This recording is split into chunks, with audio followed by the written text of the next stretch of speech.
Tanda-tanda kok kita pelajari, kita untuk ukur diri kita. Jangan ukur diri orang. Kita kok kadang kalau lah dapat ilmu, nak mengukur orang pula. Oh iya, si Anu tu nak bertakwa nampak.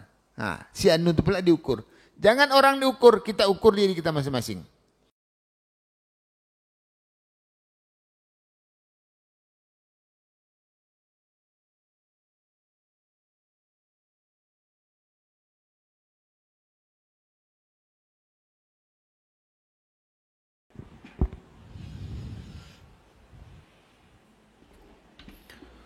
Bismillahirrahmanirrahim. Assalamualaikum warahmatullahi wabarakatuh. Alhamdulillah, assalatu wassalamu ala rasulillah wa ala alihi wa sahbihi wa mawalah. Asyhadu an la ilaha illallah wa asyhadu anna Muhammadan abduhu wa rasuluh. Allahumma salli wa sallim ala hadzal nabiyil karim wa ala alihi wa azwajihi wa qarabatihi wa dzurriyyatihi wa ashabihi ajma'in. Amma ba'd. Qala Allah Ta'ala fi kitabihil karim, na'udzu billahi minasy syaithanir rajim. Bismillahirrahmanirrahim. Ya ayyuhan nafsul mutmainnah, irji'i ila rabbiki radiyatan mardiyah. Fadkhuli fi ibadi wadkhuli jannati. Sadaqallahul aliyul azim. Bapak, ibu-ibu, hadirin hadirat, tamu-tamu Allah, hamba-hamba Allah yang mulia, semoga kita semua dimuliakan Allah Subhanahu wa taala. Amin ya rabbal alamin. Bersyukur kita kepada Allah, alhamdulillah, tak terasa rasanya kemarin kita baru mengaminkan doa Ustaz Muhaimin. Allahumma barik lana fi Rajab wa Sya'ban.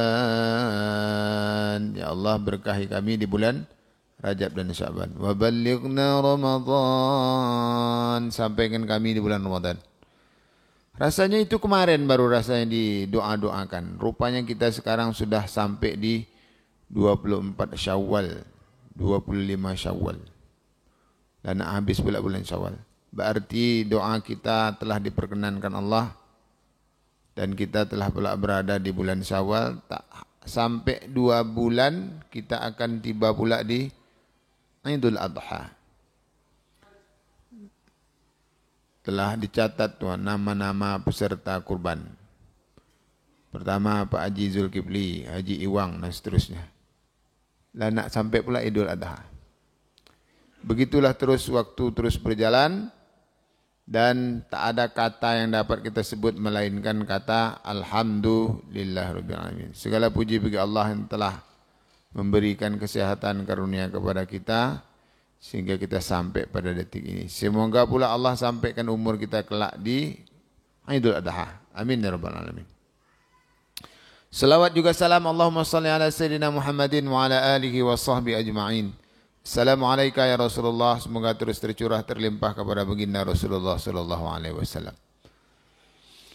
Mengawali kajian kita di Syawal tahun ini setelah kita istirahat selama sebulan Ramadan, maka kita akan mengukur diri kita, akankah kita telah menjadi pribadi-pribadi yang bertakwa.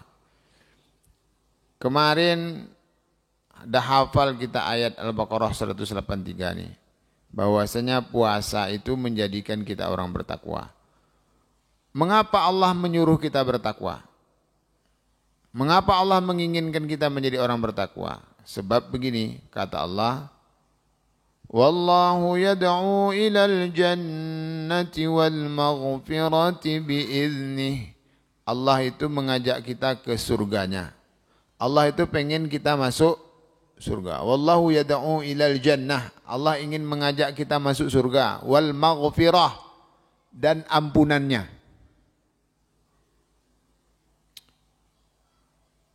Lalu apa hubungannya dengan bertakwa? Hubungannya disebut Allah dalam surah Ali Imran 133. وَسَارِعُوا إِلَى مَغْفِرَةٍ مِّن رَّبِّكُمْ وَجَنَّةٍ عَرْضُهَا السَّمَاوَاتُ وَالْأَرْضُ أُعِدَّتْ لِلْمُتَّقِينَ. Segeralah kalian untuk mendapat ampunan dari Tuhan kalian. Sehingga setelah itu kalian akan wajannah, akan dimasukkan ke dalam surga. Kalaulah dapat ampunan, maka kalian akan dimasukkan ke surga. Jadi syarat pertama untuk dapat surga Allah itu adalah mendapat ampunannya. Setelah masuk surga itu kata Allah uiddat lil muttaqin, disiapkan untuk orang yang bertakwa. Jadi sesuai tadi Allah ngajak kita ke surga, puasa itu menjadikan kita orang bertakwa. Takwa itu mengantarkan kita ke surga. Lalu surga itu diisi oleh orang-orang yang bertakwa. Nah, jadi puasa membuat kita menjadi bertakwa. Untuk apa kita harus bertakwa? Karena Allah tadi mengajak kita ke dalam serugo. Apa hubungan takwa dengan serugo? Pengisi serugo kok orang yang bertakwa. Uiddat lil muttaqin, serugo kok dibuat untuk orang yang bertakwa. Puasa buat awak bertakwa, berarti puasa kok akan mengantarkan kita ke dalam surga. Cocok dengan firman Allah tadi, wallahu yad'u ilal jannah. Allah ingin mengajak kita ke surga. Supaya kita bisa masuk surga, harus jadi orang bertakwa. Sebab karena isi surga kok orang yang bertakwa. Terus apa tanda kita memang telah bertakwa? Kan Nikolai. Tanda-tanda kok kita pelajari, kita untuk ukur diri kita. Jangan ukur diri orang. Kita kok kadang kalau lah dapat ilmu, nak mengukur orang pula. Oh iya, si Anu tu nak bertakwa nampak. Si Anu tu pula diukur. Jangan orang diukur, kita ukur diri kita masing-masing. Dah belajar tahsin Quran. Begitu dah pandai baca Quran dengan baik dan benar, makharijul hurufnya dah betul, fasahahnya dah betul, sifatul hurufnya dah betul, ahkamul hurufnya dah tepat. Salatlah di belakang imam. Allahu Akbar. Alhamdulillahi Rabbil Alamin. Selesai solat, imam tadi tak betul. Ngapa tak betul? Pedas tak masuk tenggorokan. Dapat ilmu untuk mengukur orang. Ini penyakit ilmu nih. Jadi kita asik nak menyalahkan orang. Duduk di sini salahkan orang ini, duduk salahkan ini, duduk salahkan. Akibatnya ilmu tak bermanfaat. Ilmu itu kita cari bukan untuk mengukur-ngukur orang, tapi untuk diri kita sendiri agar kita tidak lakukan kesalahan itu. Itu guna ilmu. Sebab itu jangan pernah menyalah-nyalahkan orang, apatah lagi di depan orang umum.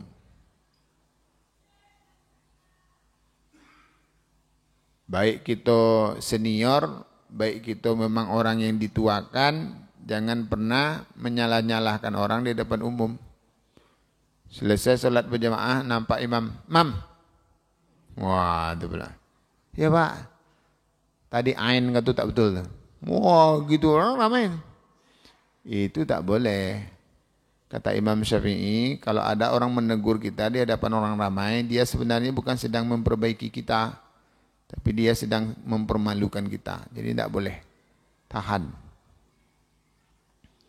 Nah, jadi sekarang kita ingin mengukur akankah kita sudah menjadi orang yang bertakwa. Ini dah pernah kita bahas di sini. Tanda orang bertakwa kata Allah itu disebut Ali Imran 134. Pertama, alladzina yunfikuna fis sarra wa dharra. Dia gemar memberi baik ketika senang ataupun ketika sempit. Yang kedua, wal kaziminal ghaiz, mampu menahan marah. Yang ketiga, wal afina 'anil nas, kemudian memaafkan orang. Wallahu yuhibbul muhsinin. Allah itu suka kepada orang-orang yang muhsinin. Iko masjidku muhsinin tak? Jadi orang-orang yang dalam masjid kok muhsinin sadonya kok. Allah suka kepada orang-orang muhsinin. Macam mana pula bisa kita menahan marah? Marah itu memang dibuatkan untuk macam mana? Untuk memarahi orang. Bukan, marah itu ada untuk menguji kita. Menahan marah itu artinya adalah ketika kita sudah harus marah lalu kita tak marah. Itu yang hebat. Kita punya anak buah lah taruh. Kita punya karyawan, lalu karyawan itu kita beri sebuah pekerjaan, lalu pekerjaan itu tak selesai oleh dia dalam waktu yang telah kita targetkan.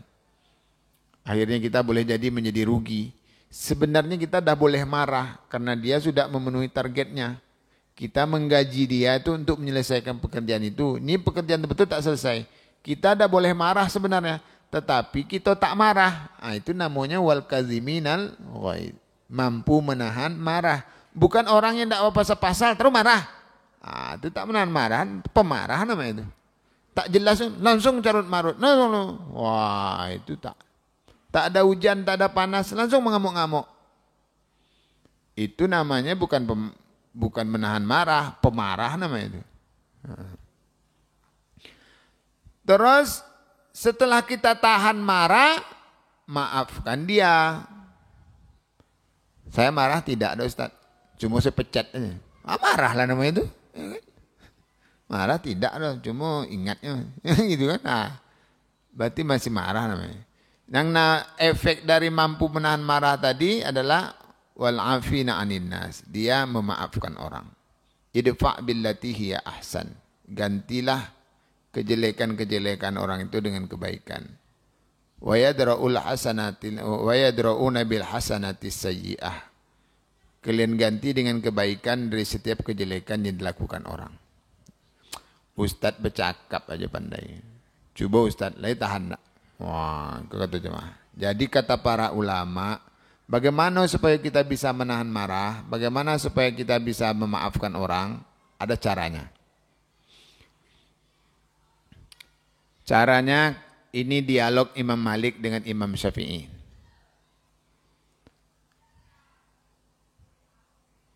Imam Malik dan Imam Syafi'i membuat sebuah logika begini. Ibu-ibu kalau punya karyawan itu pengen yang pintar atau yang enggak pintar? Yang pintar. Terus ibu juga pengen punya karyawan yang suka menurut atau membantah? Menurut. Tadi dah ada dua pertanyaan. Suka yang pintar atau yang tidak pintar? Pintar. Suka yang menurut atau yang membantah? Yang menurut. Biasanya orang pintarku suka membantah. Iya enggak? Karena orang pintar itu selalu mengandalkan akalnya. Awak sobi ciek dua jawabannya.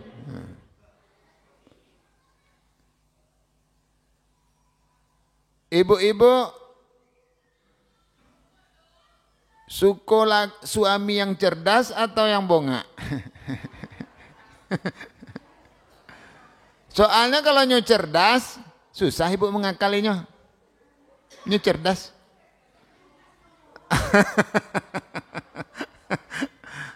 Kalau nyu bongak apa ketawa aja? Nah, ibu nih yang mana? Yang bongak aja lah Ustaz.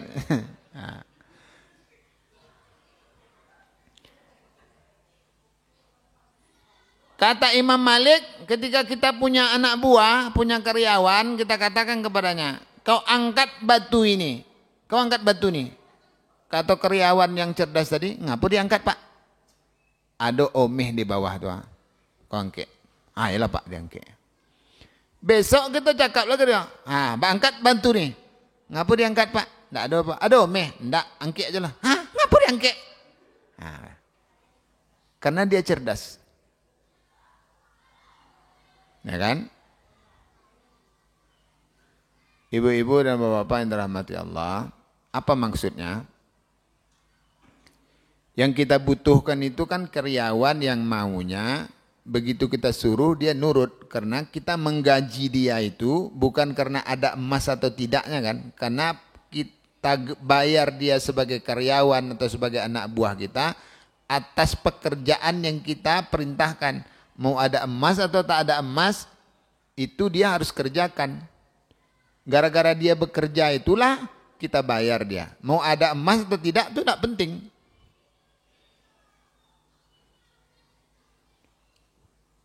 Berarti kita tidak terlalu suka orang yang membantah. Tidak terlalu suka orang yang cerdas, yang tujuannya cerdas itu untuk membantah awak. Sekarang kita dengan Allah Subhanahu Wa Taala, Allah memerintah kita. Kok tadi kan logikanya kita manusia. Sekarang kita hubungkan dengan Allah. Sekarang Allah memerintah kita. Kita ini di mata Allah Subhanahu Wa Taala tak ada yang cerdas. Wa kanal insana zaluman jahula. Adalah manusia itu bersifat aniaya dan bongak. Nah, ya enggak? Jahula itu bodoh ya kan. Nah, kalau kita terjemahkan ekstrim bongak itu. Kalau bongak itu kesannya gimana gitu ya enggak?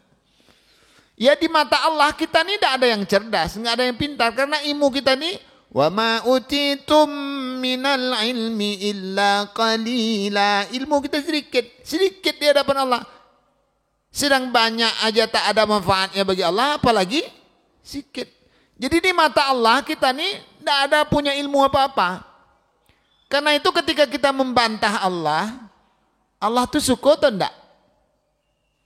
Tentu Allah enggak suka. Sekarang kata Allah, engkau kalau pengen masuk surga, tahan marah, maafkan orang.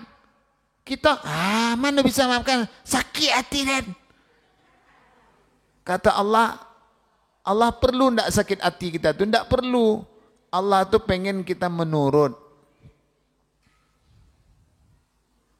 Kalau memang iya kalian pengen masuk surga, ya udah tahan marah itu, lalu maafkan orang. Karena Allah yang memerintah, maka kita sami'na wa ata'na. Inilah yang dilakukan oleh Imam Ahmad bin Hanbal. Jadi Imam Ahmad suatu ketika diundang oleh tetangganya, oleh Imam Ahmad diundang oleh tetangganya. Ini Imam Ahmad, lalu datanglah tetangganya, Pak Imam, beko datang ke rumah hambo yo, ada acara. Datanglah Imam Ahmad kok tadi datang. Begitu sampai di rumah tetangganya kok, maaf Pak Imam, tidak jadi acara doh, diundur. Ya udah balik Pak Imam kok tadi. Lah sampai Pak Imam kok di rumah datang balik. Jadi acaranya Pak. Datanglah Pak yo. Datang balik Pak Imam kok tadi. Sampai di Sikonde. Tidak datang Pak Camat, kalau gitu ya, kalau Pak Camat meresmi acara tidak datang, apa betul? Ya balik Pak Imam tadi. Datangnya balik, lah datang Pak Camatnya Pak, datanglah Pak. Balik Pak Imamku tadi balik siko. Ditanya lah oleh tetangganya nih, Pak Imam tak marah, dah 2-3 kali saya undang ke sini katanya. Apa kata Imam Ahmad? Apa yang membuat saya harus marah kepada engkau? Tak ada alasan saya harus marah kepada engkau. Karena saya ini sekarang nih mau datang dan balik datang. Sebenarnya bukan atas perintah engkau. Tetapi karena Tuhan saya yang memerintahkan saya untuk datang. Apa kata Allah melalui bahasa Nabi? Man kana yu'minu billahi wal yaumil akhir falyukrim jarah. Tanda orang yang beriman kepada Allah dan hari akhir itu adalah ketika dia mampu berbuat baik ke tetangganya.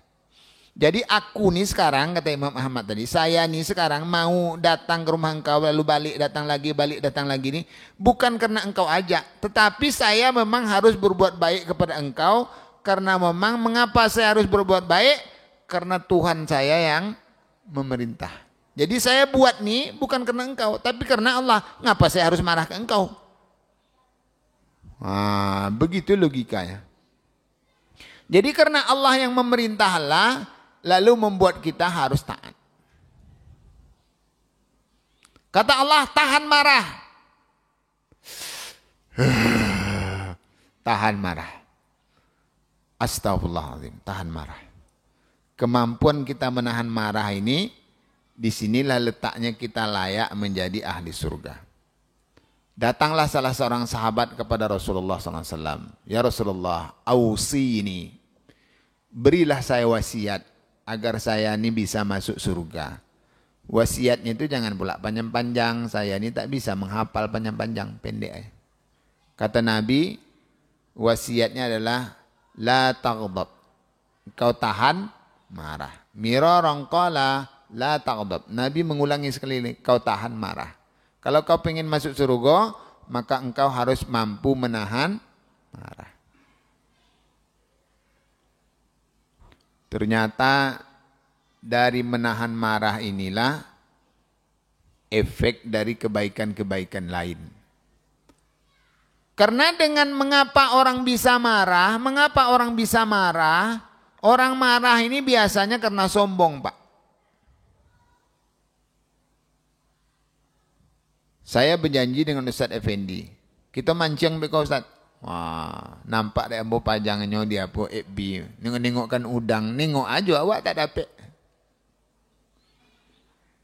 Strike guys. Wah, ini pula ya kan. Nengok-nengok aja paji awak tak dapat. Pergilah memancing. Tahu-tahu janji memancing jam 9, tahu-tahunya ndak datang. Lah jam 11 baru datang. Lalu saya marah. Mengapa saya bisa marah ke Ustadz Effendi? Pertama sebabnya Ustadz Effendi ku ndak ada pengaruh ke ambo. Kalau mau marah pun ambo kan tetap dipakai aja orang musinin wiridnya. Wah, ini bisa. Kan sombong kan? Nah. Tetapi kalau Ustadz Effendi korektor ambo, janji ambo jo rektor. Pak rektor, pemancing wak. Yo jam berapa jam 9. Tak tahulah jam 11-nya baru datang. Apa kata Pak Rektor tadi? Maaf Vero, terlambat apa? Tidak apa-apa dah Pak. Enak. Apa sebab ambo cakap tidak apa-apa? Karena dia saya muliakan. Berarti ketika kita bisa marah, berarti orang itu kita tak menganggapnya. Inyo kan tidak ada apa-apa, lantak dan ang siapa. Nah, kan gitu. Jadi ini sombong. Ini kesombongan sebenarnya di sini. Orang sombong tak layak masuk surga. Iblis yang sudah di surga terusir gara-gara sombong. Apalagi kita yang masih di luar kini. Kita kan masih di luar kok. Tidak kan bisa masuk. Orang yang di dalam aja karena sombong. Fakhruj innaka minas saghirin kata Allah. Keluar kau dari sini. Kau saghirin itu kau tidak ada apa-apanya. Pergi. Wah, itu dia. Kata Allah bertanya kepada iblis. Qala ma mana'aka alla tasjuda idh amartuk. Nyo mengapa waang dak nyo sujud waktu dan perintahkan sujud kepada Adam tuh. Kata Allah kepada iblis. Dijawablah oleh iblis tadi. Qala ana khairum min. Aden lebih hebat daripada nyo lah ya Allah.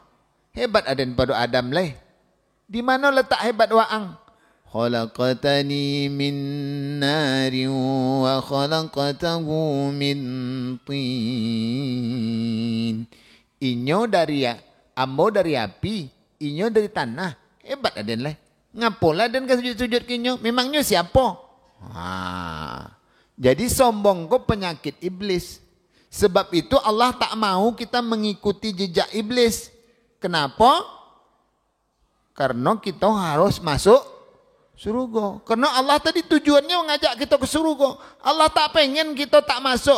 Supaya kita bisa masuk juga, Allah paksa kita agar jangan marah. Itu sebabnya. Puasa itu sejatinya mendidik kita agar kita tak marah-marah. Sebab itulah Allah katakan dalam puasa itu kalau ada orang yang ngajak berkelahi, apa kata Nabi? Jawabannya, ana saim. Aden lagi puasa. Itu sebabnya itu. Memangnya Ustaz lagi tolok nahan marah. Wah, kau jemaah ku awak lah dia tanya. Sudah awak ngaji ni. Bercerita ya Ustaz ku ya keniyo. Ya sama-sama belajar lah awak. Ambo kini diundang untuk berceramah, tentu ambo berceramah. Ketika nanti ibu nampak saya sedang tak mampu menahan marah, Akang dan kawan-kawan jemaah datang. Ustaz, tahan marah. Ingatkan saya. Tugas kita di dunia ini saling mengingatkan. Ustadz juga manusia. Nah itu dia. Wal asr innal insana lafi khusr. Kita demi waktu kata Allah akan selalu berada dalam kerugian. Illal ladzina amanu wa amilus salihat. Kecuali orang yang beriman dan beramal soleh. Wa tawasaw bil haqqi wa tawasaw bis sabr.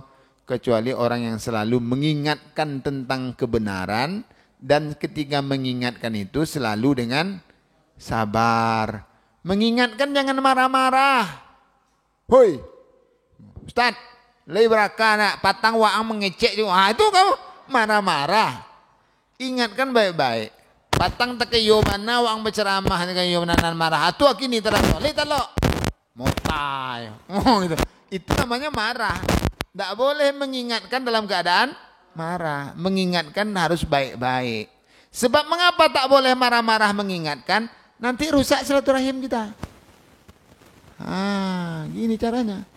Kita kan suka mengingatkan orang marah-marah. Mengingatkan anak gitu sumpah-sumpah. Ini caranya. Mengingatkannya sudah bagus. Tapi cara mengingatkan masih over kita enggak. Masih suka marah-marah. Nah, Bapak Ibu sama Allah yang berbahagia. Sebab itu kita dilarang Allah untuk marah-marah. Karena marah-marah itu sebenarnya orang yang sombong.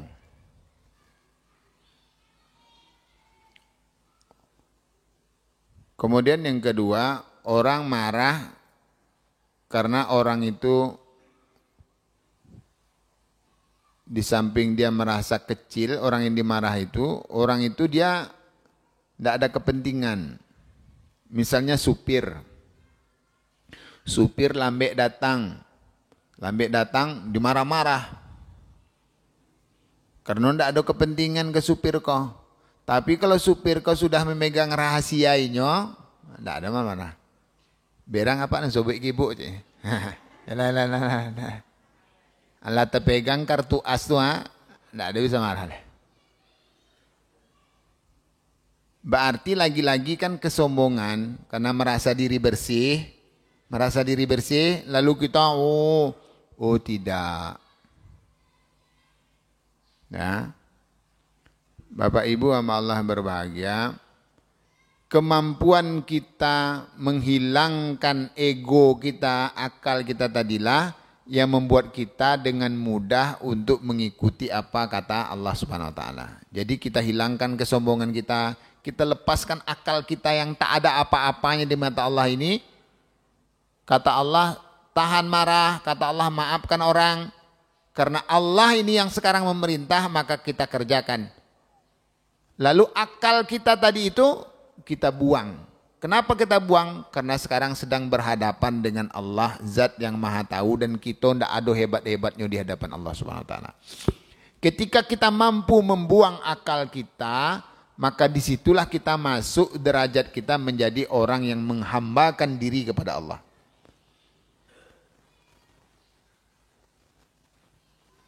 Sebab kita tak lagi menghitung-hitung. Karena Allah sekarang yang memerintah, maka saya buat. Karena Allah yang menyuruh, maka saya lakukan. Karena Allah yang melarang, maka saya tinggalkan. Jadi akal kita tadi itu tidak ada kita pakai lagi. Sebab itulah kata Nabi, aktsara ahlal jannah. Kebanyakan dari pengisi surga itu adalah al-buhl. Orang yang tidak menggunakan akalnya. Orang yang tidak memfungsikan akalnya. Orang yang bongak-bongak, mengaku bongak-bongak. Bukan bongak-bongak, bukan gitu bongak. Artinya kalau sudah berhadapan dengan perintah Allah, maka akal tadi kita tinggalkan. Mengapa Bapak tak marah, Pak? Kan gitu. Kalau ada tu, tak ada nak marah-marah no. Lanti pacar-pacar tu. Wah. Mengapa Bapak kok bisa tahan?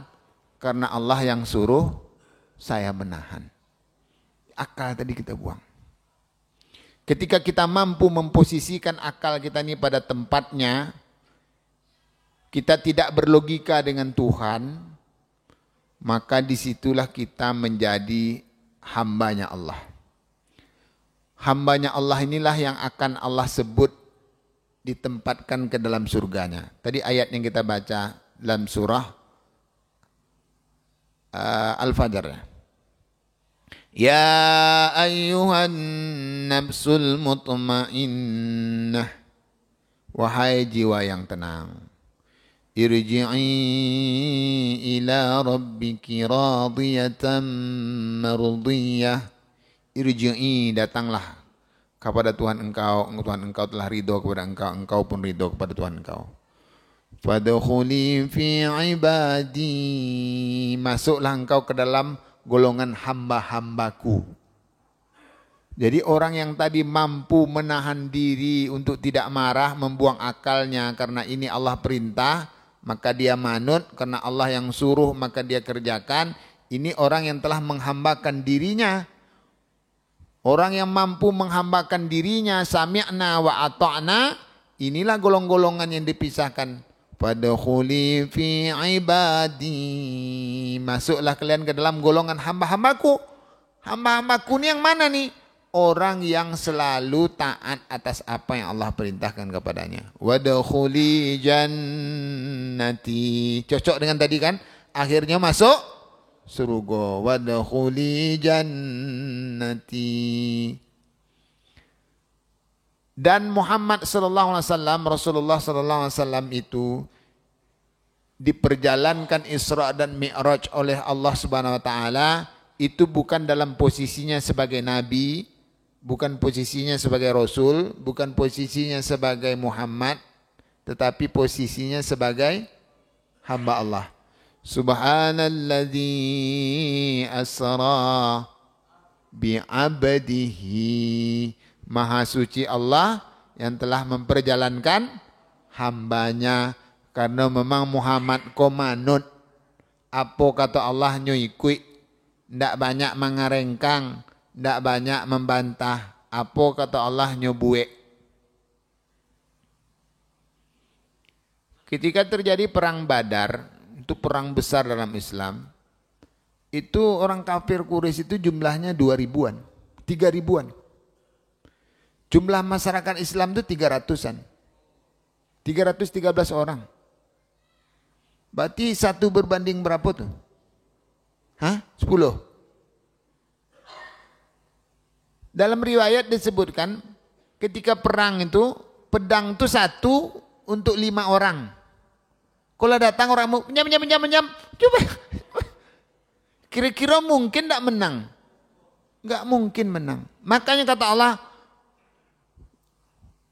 Kutiba alaikumul qital wa huwa kurhul lakum. Saya perintahkan kepada kalian untuk berperang, wa huwa kurhul lakum. Kalian memang berat pergi. Ini Allah cerita tentang perang Badar. Kalian memang akan berat pergi. Tidak mau sahabat itu ketika itu pergi perang. Kenapa? Ini pergi mati ini.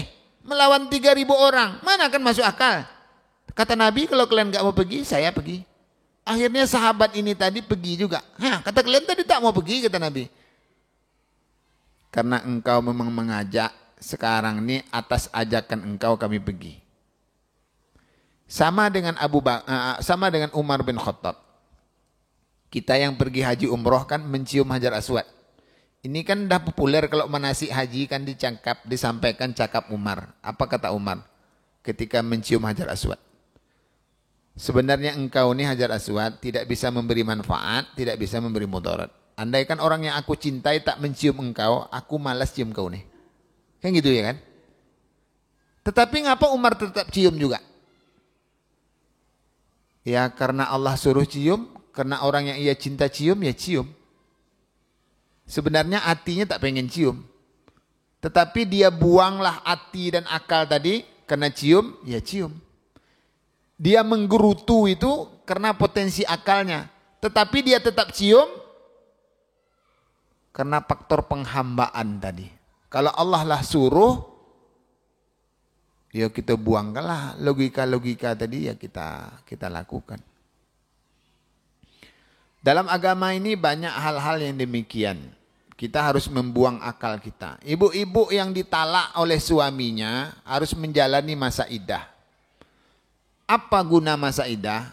Guna masa iddah itu untuk mengetahui sucinya rahim. Akankah ada benih dari suami sebelumnya atau tidak?